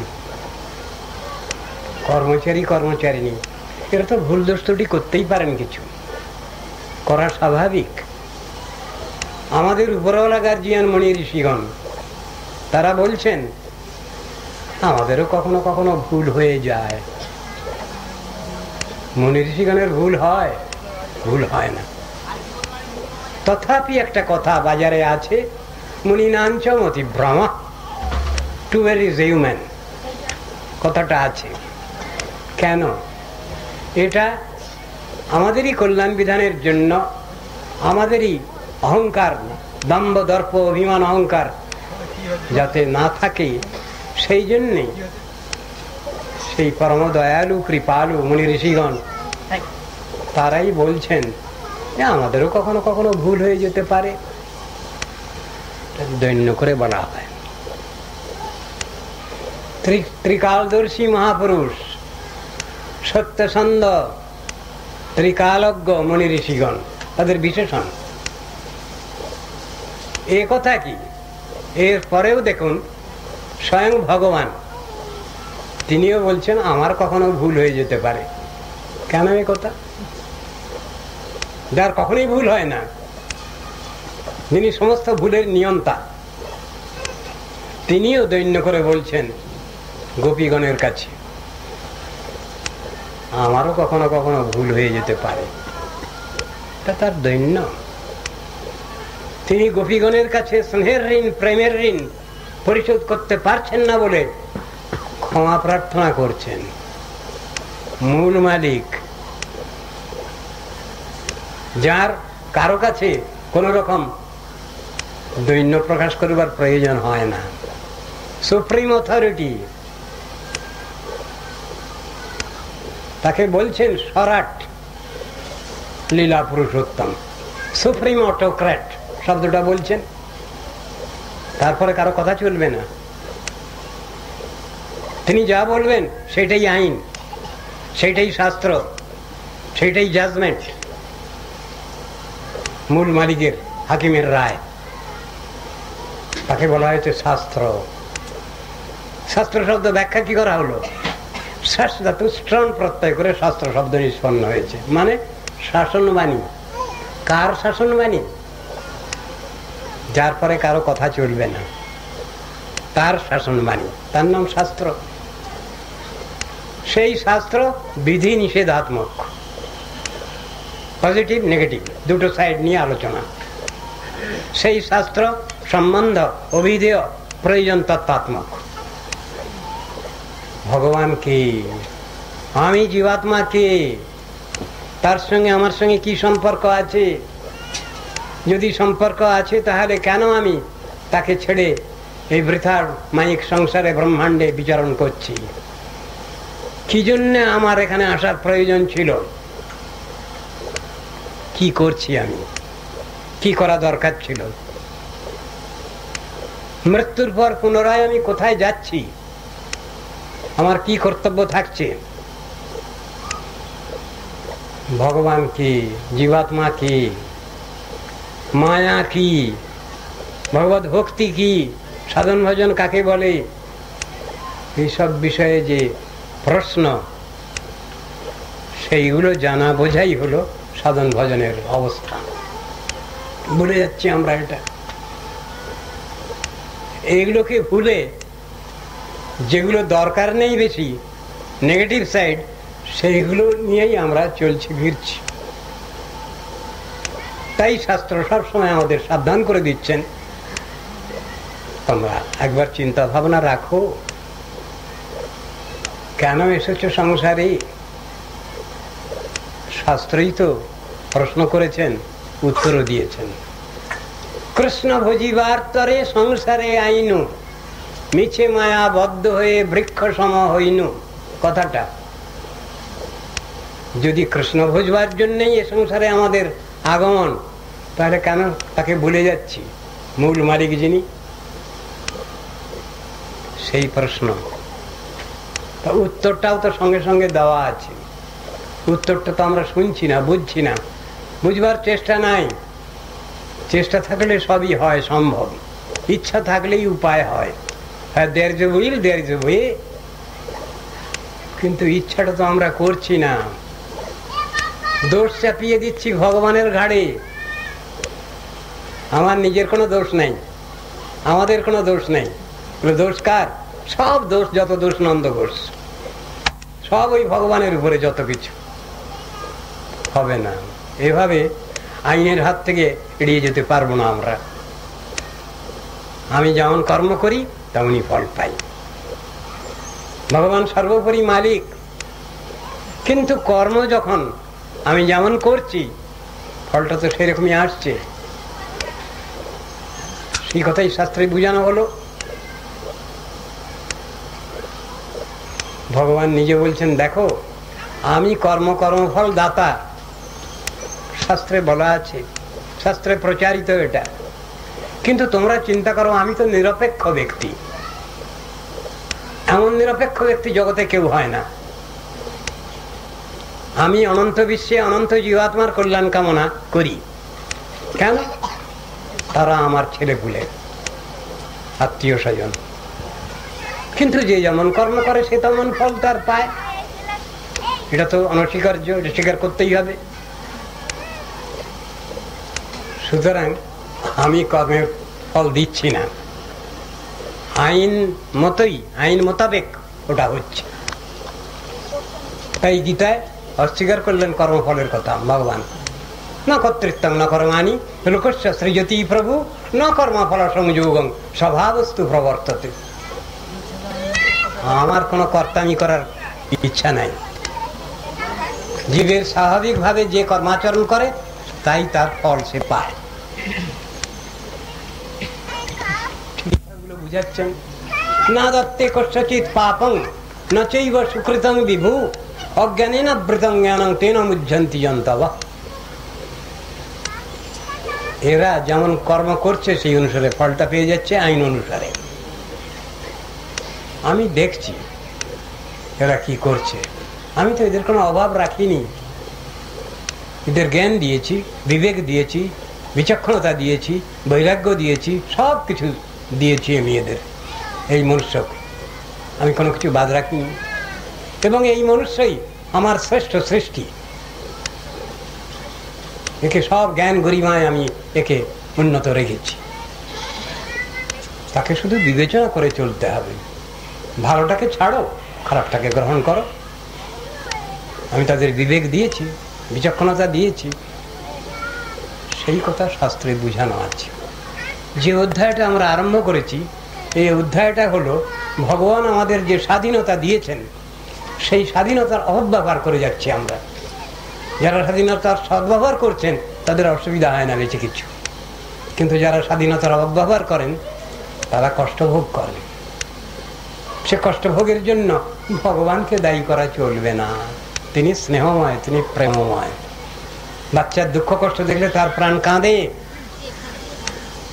যেমন ইহ সংসারে গার্জিয়ান, অভিভাবক, অভিভাবিকাদের হয় সেই রকম। সেই গাভী গোবৎস সব নিজেদের ইচ্ছা মতো কচি কচি ঘাস খাওয়ার লোভে বহু দূরে চলে যেতে লাগলো। অজা গাব মহিষ্য নির্বিশন্ত বনাদ বনম ইকাট দিং নির্বিবিচু ক্রন্দন্ত দাবতর সীতা। ভগবান যে গোচারণ করছিলেন তার ভিতরে শুধু গাভী গোবৎস ছিল না, আরো কিছু জন্তু ছিল। অজা, ছাগল ছিল, গাভী ছিল, মহিষী ছিল, এসব সঙ্গে ছিল। নির্বিশন্ত বনাদ বনম, এক বন থেকে তারা আর এক বনে ক্রমশ সেই কচি কচি ঘাস খাওয়ার লোভে লোভে তারা ছুটে চলেছে। ইচিকাটো দিকে নির্বিষ হঠাৎ তারা প্রবেশ করলো ইচিকা বনের মধ্যে। ইচিকা বন মানে কি? আমরা এখানে যাকে বলি বেনার ঝোড়, বেনার জঙ্গল, সে ইচিকা বন মানে ওই বেনার গাছ। আমাদের এদিকে খুব বেশি লম্বা লম্বা হয় না, কিন্তু পশ্চিম দেশে খুব বিরাট বিরাট লম্বা লম্বা হয়, 4 হাত 5 হাত 6 হাত লম্বা হয়। তার ভিতরে যদি কেউ ঢোকে দেখতে পাওয়া যাবে না বাইরে থেকে। তার মধ্যে প্রবেশ করলো। ক্রন্দন্ত দাবতর সীতা, চারিদিকে তাদের আগুনে ধরেছে। দাবাগ্নির কথা বলছেন, সেখানে তো বড় গাছ তো নাই, সব তো ইচিকা বন, বেনার ঝোড়। তা সেখানে আবার দাবাগ্নি কোথা থেকে আসে? দাবাগ্নি শব্দের যে অর্থ আছে শব্দকোষে, দাবাগ্নি মানে বনাঞ্চলে বিরাট বিরাট বৃক্ষ, তারই ঘর্ষণে আগুন তৈরি হয়, সেই আগুনে বনাঞ্চল পুড়ে যায়, এটাকে বলে দাবানল। আবার আপনারা শুনলে অবাক হবেন না, জলেও ঘর্ষণেতে আগুন তৈরি হয়, একে বলে বাড়বানল। সমুদ্রেতে হয় এটা। সমুদ্রের যে নোনা জল ফসফরাস, তার আলোড়নে এই আগুনটা তৈরি হয়, বাড়বানল। ভীষণ ক্ষতি হয় তাতে, সামুদ্রিক জীব প্রাণীগণের ভীষণ ক্ষতি হয়, মারা যায়। তো এখানে তো বড় বৃক্ষ কিছু নাই, বর্ণনায় দেখা যাচ্ছে তারা ইশিকা বনের মধ্যে ঢুকে পড়েছে।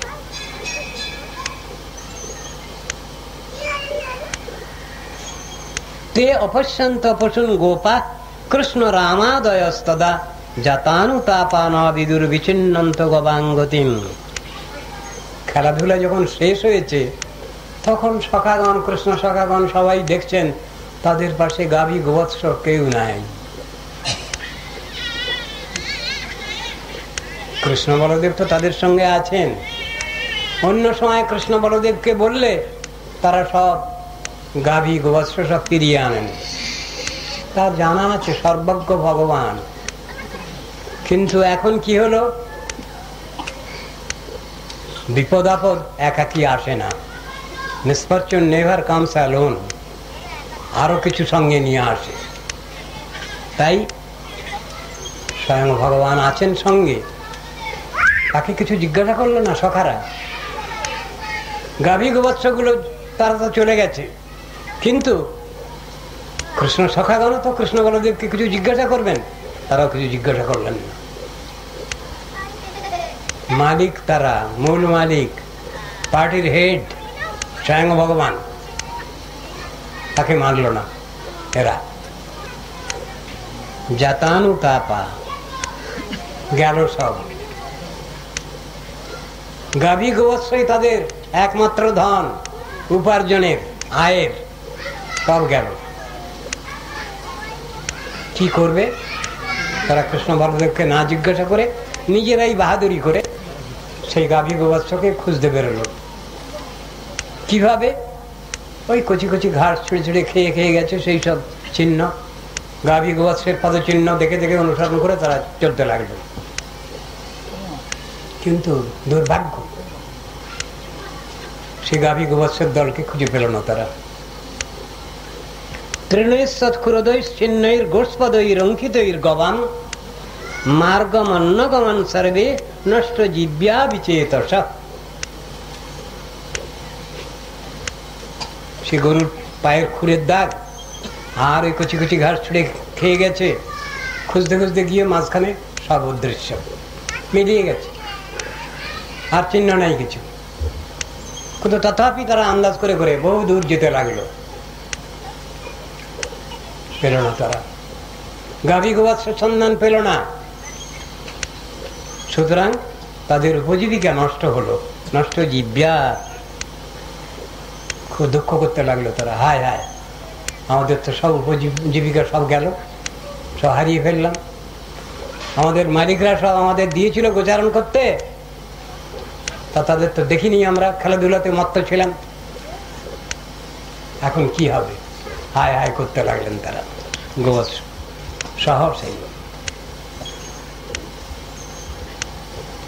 মুঞ্জাটব্যাং ভ্রষ্ট মার্গম ক্রন্দমানং সগোধনম সম্প্রাপ্য তৃষিতা শ্রান্তস্ততস্তে সন্নবর্তয়ন। সেই মুঞ্জাটবি লক্ষ্য করে ক্রমশ ক্রমশ তারা এগিয়ে যেতে লাগলেন। সখারাও গিয়ে খুঁজে পেলেন। তাই এসব কথা এখানে আসছে কেন? গুরুদেবকে নিষেধ করে দিব কি? বলে না, বলে না, না, বলে গুরুদেব আর বেশি কথা বলবে না। কতক্ষণ আর বলবে? আর বলবে না। কি বলবে না? কথা। কি কথা? হরিকথা বলবে, বলবে, বলো হরিকথা বলবে। শোন, একাদশীর দিনে হরিকথা কোথায় হবে? নিচে হবে। কালকে যেতে হবে না, এখানে গুরুদেব থাকবে সারাদিন, 24 ঘন্টা এখানে পাঠ হবে। কালকে একাদশীর দিন অনেক বক্তৃতা দিতে হবে। তাই গুরুদেবকে নিষেধ করে দে, কালকে নিচে পাঠ হবে। কে পড়বে পাঠ? কে পড়বে? জগদীশপুর আছে, মহারাজ আছে। বলো পাঠ কে পড়বে? জানি না। বলো জানি না। কে পড়বে? বলো জানি না। কে পড়বে? জানি না। সেসব কথা আমরা কি জানি? বলে আমরা কি জানি? আমরা কি জানি? আমার গুরুদেবকে বলতে পারি, আমরা জানি না, আমরা জানি না, আমরা জানি না। ঠিক করেছো ভজন। কে করছে এটা? বলো। গোপেশ্বর মহাদেব পিছন থেকে বলে দিচ্ছে বাচ্চা মেয়েটিকে এই রূপে। কেন? কষ্ট পেয়েছে গুরুদেব, একদিন এখানে এবসেন্ট করতে হবে, সেই জন্য প্রেজেন্ট থাকতে দিবে না। কেন গো এসব কথা বলছে? শোন শোন, তোর বাহাদুরি মা এখানে চলবে না, বাচ্চা মেয়ে, তুই চুপ করে থাক। সব কথা আগে বলে দিবি না, ভজনকে মন নষ্ট করে দিবি না। শোন, ভজন যা বলে তাই শুনবি। এখানে